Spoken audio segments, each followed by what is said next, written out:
حضرت میاں شیر محمد شرک پوری علیہ رحمہ فجر کی نماز کے بعد یہ ٹوٹیاں نہیں جس طرح ہوتی تو وہ چھوٹا سا برآمدہ تھا تو برآمدے کے اوپر بیٹھ کے وظائف کرتے تھے اور پھر اشراق کی نماز تک وہاں بیٹھتے اور پھر تشریف لے جاتے. گرمی کی شدت تھی تو حضرت فرائض کی ادائیگی کے بعد وہاں چلے گئے تو نمازیوں نے آپس سے مشورہ کیا کہ یار حضرت کو عرض کریں کہ بارش کے لیے دعا کی جائے. تو حضرت جا کے وہاں اپنے وظائف میں لگ گئے تو انہوں نے کہا چلو ہم مسجد کے سین میں کھڑے ہو جاتے, حضرت توجہ کریں گے تو عرض کریں گے. تو جتنے نمازی تھے وہ سارے صحن میں کھڑے ہو گئے اور برآمدے کے اوپر میاں صاحب وظائف میں لگے. جب آپ کی نظر پڑتی نا لوگوں کی جانب تو جتنے بھی نمازی تھے سارے ہاتھوں سے اشارے کر کے کہتے یعنی دعا کرو, زبان سے نہ بولتے, ہاتھوں کو ایسے ہلاتے اور یہ کہتے کہ ادھر آسمان کی طرف اشارہ کر کے کہتے دعا کرو. میاں صاحب پھر وظائف میں لگ جاتے. پھر جب میاں صاحب کی آنکھ اٹھتی نا تو یہ سارے ہاتھ اٹھاتے اور آسمان کی طرف ہاتھ اٹھا کہتے.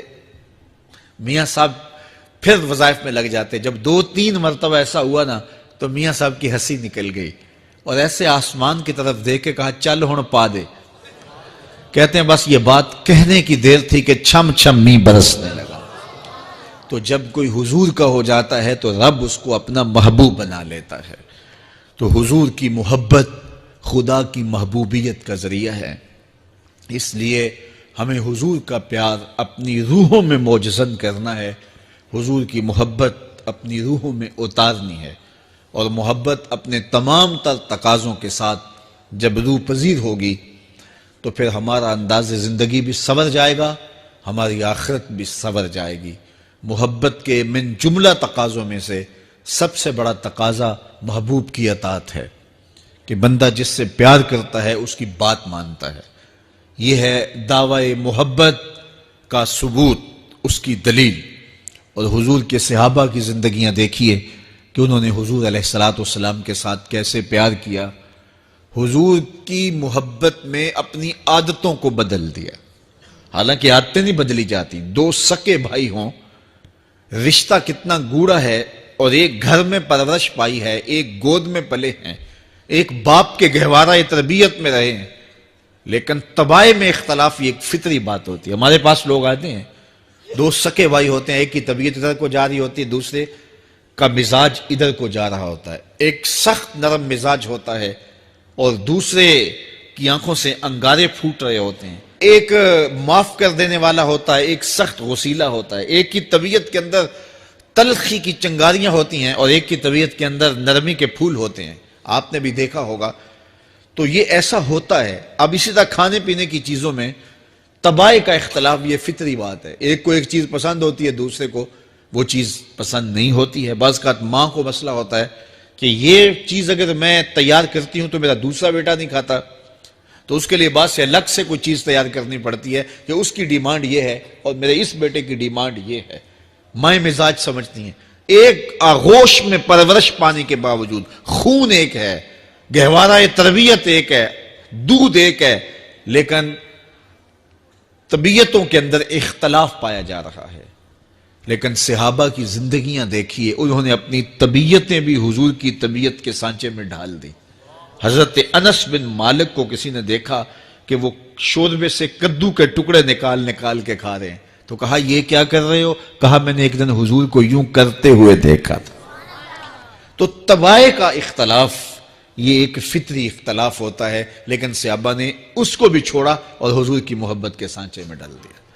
پھر اس چیز کا انتظار نہیں کیا کہ حضور کا فرمان کیا ہے, حضور کی چاہت پہ اپنے مزاج کو بدلا. اللہ اکبر. حضور علیہ السلام مدینہ المنورہ کی گلی سے گزر رہے تھے, ایک گنبد نما مکان بن رہا تھا, اور ایسے مکان حضور کو پسند نہیں تھے. تو آقا کریم علیہ السلام نے پوچھا یہ مکان کس کا ہے؟ کہا فلاں انصاری کا ہے. حضور گزر گئے, چہرے پہ تھوڑے سے ناگواری آثار حویدہ ہوئے. کسی نے اس صحابی کو بتا دیا کہ حضور گزرے تھے, تیرے مکان کو دیکھا, شاید پسند نہیں آیا. 2-4 دن کے بعد حضور دوبارہ گزرے, دیکھا کہ وہاں ملبے کا ڈھیر پڑا ہوا تھا. فرمایا اس صحابی کو بلاؤ، بلایا گیا، کہا میں پرسوں ترسوں گزرا تھا، تیرا مکان دیکھا تھا، یہ کیا ہوا؟ عرض کی میں نے گرا دیا ہے۔ فرمایا کیوں؟ عرض کی سنا تھا آپ کو پسند نہیں، سنا تھا آپ کو پسند نہیں۔ میں اور آپ دیکھیں ہمارا کیا کیا حضور کو پسند نہیں، سر سے لے کر پاؤں تک، نجی زندگی سے لے کے سیاسی زندگی تک، اپنے امور ذات سے لے کر کے اپنی معاشرتی زندگی تک، ہمارا کیا کیا حضور کو پسند نہیں، اور ہر وہ چیز بدل دیں جو حضور کو پسند نہیں۔ محمد دی زیارت محمد دے رنگ وچ، اے ٹھگ بازیاں جانے پیارا محمد صلی اللہ علیہ وسلم۔ میرے شیخ کامل کا ایک شعر ہے، اور وہ شعر اتنا وزنی ہے کہ اگر میرے پاس جواہر لال موتی ہوں اور میں ایک پلڑے میں ڈال دوں اور ایک پلڑے میں یہ شعر رکھ دوں تو یہ شعر پھر بھی بھاری ہوگا۔ یاری لا تو پاک نبی سنگ، اے پر پوری یاری، پھر درود قبول ہے تیرا لکھ نہ لوں ایک واری۔ 1.25 لاکھ مرتبہ درود پڑھنا ایک طرف، اور ایک دفعہ حضور کی ذات پہ درود پڑھنا، ان کی محبت کے سانچے میں یوں ڈھل کر کے جو وہ کہتے ہیں وہ میری زندگی کا عمل ہے، یہ اس سے وزنی ہے، یہ اس سے بھاری ہے۔ تو حضور کی محبت، حضور کے ایک صحابی تھے، وہ حضور کو ملنے آئے، اور آئے تھے بحرین سے۔ اچھا، انہوں نے حضور کو سلام کیا تو حضور نے رخ پھیر لیا، ناراضگی کا اظہار کیا، تو وہ سمجھے کہ شاید حضور نے ایسے ہی رخ پھیرا، تو جدھر حضور نے رخ پھیرا وہ ادھر جا کے سلام کرتے ہیں، تو حضور نے پھر رخ پھیر لیا، سمجھ گئے کہ حضور ناراض ہیں۔ اب انہیں سمجھ یہ نہیں آ رہی تھی کہ ناراضگی کا سبب کیا ہے۔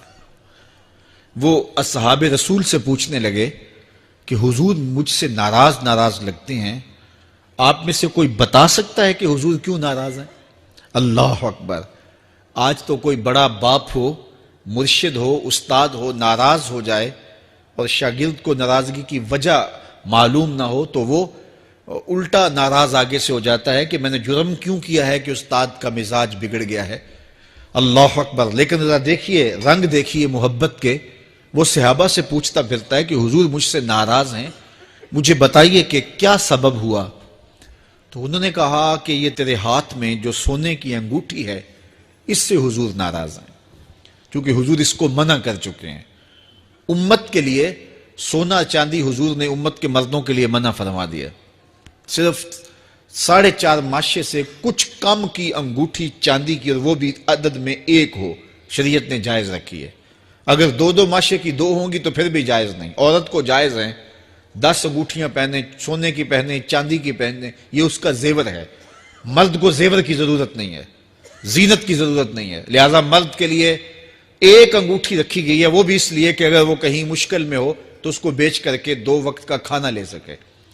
باقی اس کے لیے انگوٹھی 4.5 ماشے سے کم کا چاندی یا سونا 1 ماشا ہی کیوں نہ ہو، اس کے لیے جائز نہیں ہے۔ تو اس نے سونے کی انگوٹھی پہن رکھی تھی، لیکن اسے حرمت کا پتہ نہیں تھا، تو اس نے کہا کہ حضور مجھ سے کیوں ناراض ہیں؟ تو صحابہ نے کہا شاید یہ اس انگوٹھی کی وجہ سے ناراض ہیں۔ تو اس نے یہ نہیں کہا کہ مجھے تو پتہ ہی نہیں تھا، میرا کیا قصور؟ خیر، اس نے انگوٹھی اتار کے حضور کو پیش کرتے کہا حضور آپ اس وجہ سے ناراض ہیں؟ حضور نے انگوٹھی پکڑی اور ایسے پھینک دی، ناراضگی کی وجہ ختم ہو گئی، وہ بیٹھ گیا، بات شروع ہو گئی۔ اللہ اکبر! جب سلسلہ کلام ہوتا رہا، جب مجلس برخاست ہوئی، لوگ اٹھ کے گھروں میں جانے لگے، وہ بھی اٹھا اور الٹے پاؤں سے پیچھے چلا، تو کسی نے اس کو کہا وہ انگوٹھی تو اٹھا لو، سونے کی انگوٹھی ہے، قیمتی ہے، چلو تمہارے لیے پہننا جائز نہیں، تمہاری بیوی کے لیے تو جائز ہے۔ تو اس نے کیا جواب دیا سنیے، اس نے کہا واللہ لا آخذہ وقد طرحہ رسول اللہ صلی اللہ علیہ وسلم، اللہ کی قسم میں اس انگوٹھی کو کبھی بھی نہیں اٹھاؤں گا جس کو میرے حضور نے پھینک دیا ہے۔ تو یہ تھی ان کی محبت، یہ تھا ان کا انداز۔ تو آئیے میں اور آپ حضور سے اگر محبت کرتے ہیں تو حضور علیہ السلام کا طرز زندگی، حضور کا انداز معاشرت اختیار کریں۔ کثرت کے ساتھ مائیں بہنیں بیٹیاں بھی موجود ہیں، وہ بھی اپنی اولادوں کی تربیت اس نہج سے کریں کہ وہ حضور کی سنت، حضور کی سیرت، اور حضور کی اتباع کے سانچے میں ڈھل جائیں۔ زندگی کا مقصد ہی یہی ہے۔ آئے، بڑے ہوئے، جوان ہوئے، بوڑھے ہوئے، چلے گئے، ہم سے پہلے بھی چلے گئے، ہم بھی چلے جائیں گے، بعد میں آنے والے بھی چلے جائیں گے، لیکن حقیقی کامیابی اس کو نصیب ہوئی جس نے اس دنیا پہ آ کے دنیا کی زندگی کے مقصد کو سمجھا۔ ہم آئے کیوں تھے، زندگی کس لیے ہمیں دی گئی تھی۔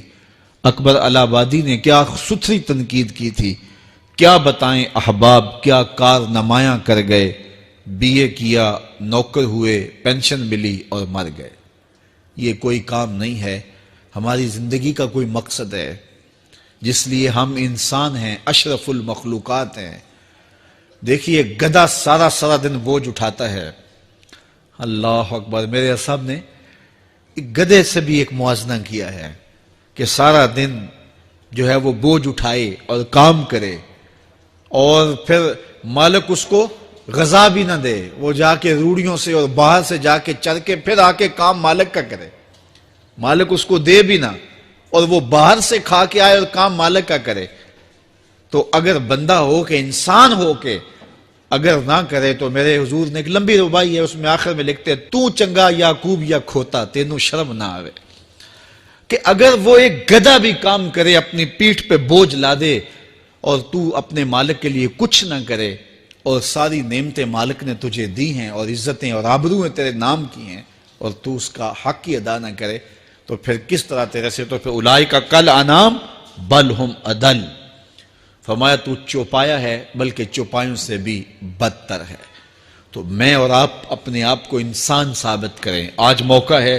سے ثابت نے اجے حواس تیرے، سے ثابت نے اجے حواس تیرے، کر لے نیکیاں رج کے تو، اڑیا رب رسول کیوں پل بیٹھو، آ رب رسول ول پج کے تو، آئی موت ایتھے رہسن کم تیرے، آئی موت ایتھے رہسن کم تیرے، نیکیاں کر لے بھج کے تو، کی آکھ سن لوگ یعقوب تینوں، جب ٹر پیوں سر منہ کج کے تو۔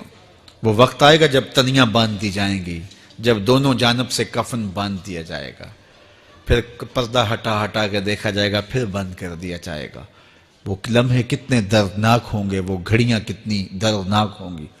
آج مجھے اور آپ کو اللہ نے موقع دیا ہے، تو آج حضور کی سیرت کو اپنانے کا، اپنی روحوں میں اتارنے کا عزم کر کے اس